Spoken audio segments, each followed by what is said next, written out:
Good morning, everyone. Welcome to the weekly show with Aditya, India's number one podcast, with India's number one host, Aditya, with a special subject dedicated to each day.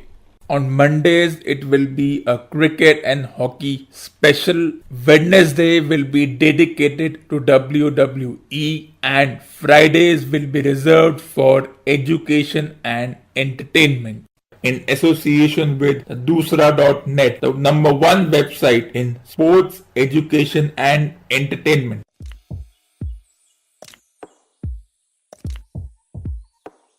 This is episode 56 on the 10th of April 2019, and the time by the studio clock is 10:45 am, and I'm your award-winning host Aditya.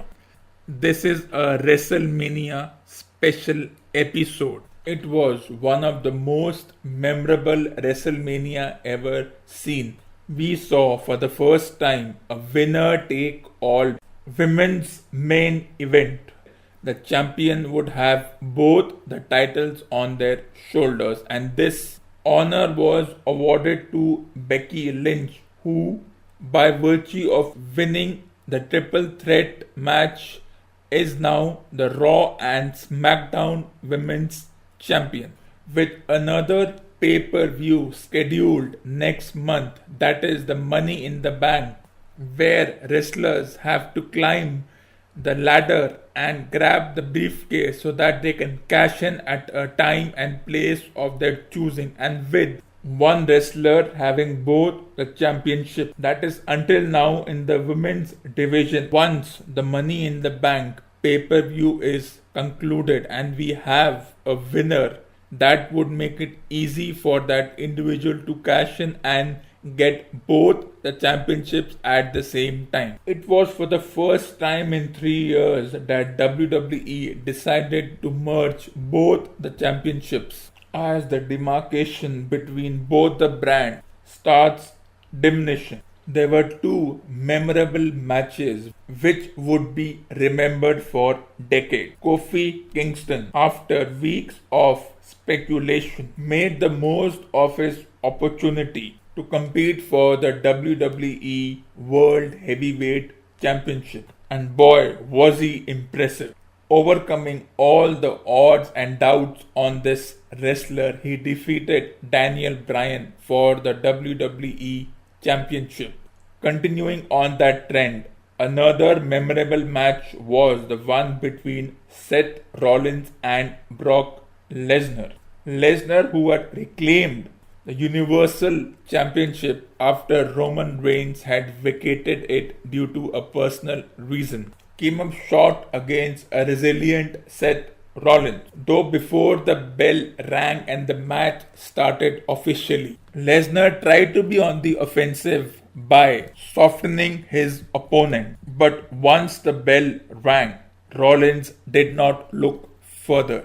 A miscommunication with the referee resulting in the referee being knocked out for a couple of seconds. Rollins took advantage of this and delivered a low blow to his opponent, and once Lesnar was struggling to get his bearings in the match, Rollins delivered his finishing maneuver and added the moniker the Beast Slayer to his resume. When one talks about WrestleMania, how can we not have a few personal rivalry based matches? The biggest one was between the two semi-retired wrestlers in Dave Bautista and Triple H. Their rivalry, which had been going on for the past 17 years, finally concluded when, in a no-holds-barred match, they did not hesitate using weapons against their opponents. With a toolbox to his disposal, Triple H displayed his mean streak and finally overcame his long-standing rival and possibly the chance of either of the wrestlers ever coming back to in-ring action again. Another rivalry which was of a significant nature, was the one between The Miz and Shane McMahon. This too, like the previous one between Batista and Triple H, was one without disqualification and countout. Falls count anywhere, which means that one can beat your opponent in the ring, outside the ring, in between the audience, and these two did not leave any stone unturned. Now, how did this feud come about? Initially, these two were made a tag team for a while as they won the tag team championships but lost it at another pay-per-view, and it was then that Shane McMahon turned heel. That is, post the match he attacked his teammate, and that put to an end all the speculation surrounding their friendship. In fact, at a pay-per-view event in Saudi Arabia, a World Cup like tournament was arranged, and in the finals we saw The Miz going one-on-one against Dolph Ziggler from the Raw brand. At that time, Shane McMahon was the designated commissioner of the SmackDown brand. Due to an unfortunate incident, Miz could not compete because of an injury, and Shane McMahon saw himself replacing this particular wrestler and went on to win the Best in the World trophy. And since then, these two have had a on and off relationship, finally culminating at this point. The rivalry continued, this time between Roman Reigns and Drew McIntyre. This rivalry has only just started, and it did on a very impressive note. The 6 foot, 300 pound plus wrestlers lived up to the expectations that were surrounding this match. Roman Reigns was returning to in-ring singles action after a brief hiatus, though he had been part of a tag team. The sentiments and emotions surrounding him eventually ended up in Reigns vanquishing his arch rival Drew McIntyre. Another match filled with emotion was the one between Kurt Angle and Baron Corbin. Their rivalry was restricted to backstage events. Angle had no ambitions of returning to in-ring action as he was enjoying his term as the general manager of the Raw brand. But a few complications led to him being given a break and Baron Corbin being awarded the interim general manager role. After months of mind games, it was finally decided that Kurt Angle would officially retire from in-ring action, and he chose his arch rival Baron Corbin as his opponent at WrestleMania. Though things did not go as planned, as Angle lost to Baron Corbin but was given a standing ovation by the 80,000 plus people present in that stadium.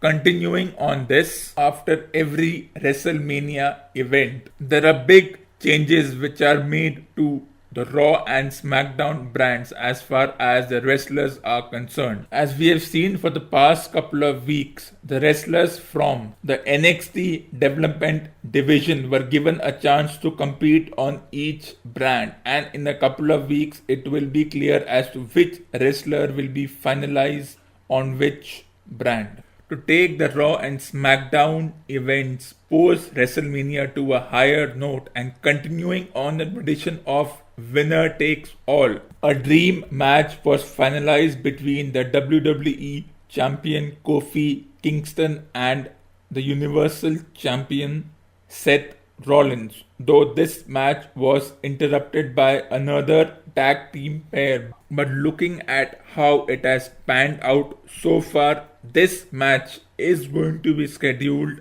very soon and most probably at a pay-per-view event, which means that if these two wrestlers decide to defend their titles in isolation, it is a probability that they will retain their championship so that one can have this match at a pay-per-view event, and it will be most likely at the Money in the Bank ladder match. Another memorable match which was scheduled was between the pair of the brothers of the Usos and the Hardy Boys. The Hardy Boys, who have been multiple time tag team champions and been a part of this industry for over 2 decades, went one on one against another pair of legendary brothers, the Usos, who have also been multiple time champions, when they defended their SmackDown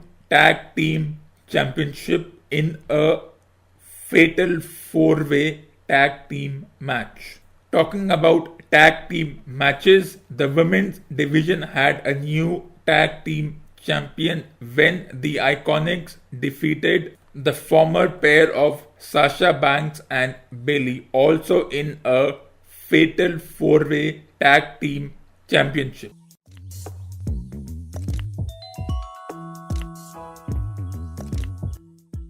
So if you want to be a part of my show, please send your valuable suggestions and send your recordings on topics ranging from sports, education and entertainment on the email ID adityathewriter at gmail.com. That is adityathewriter at gmail.com. Thank you for listening to this episode. Please like and subscribe to my Facebook page and YouTube channel, and stay tuned for the next episode.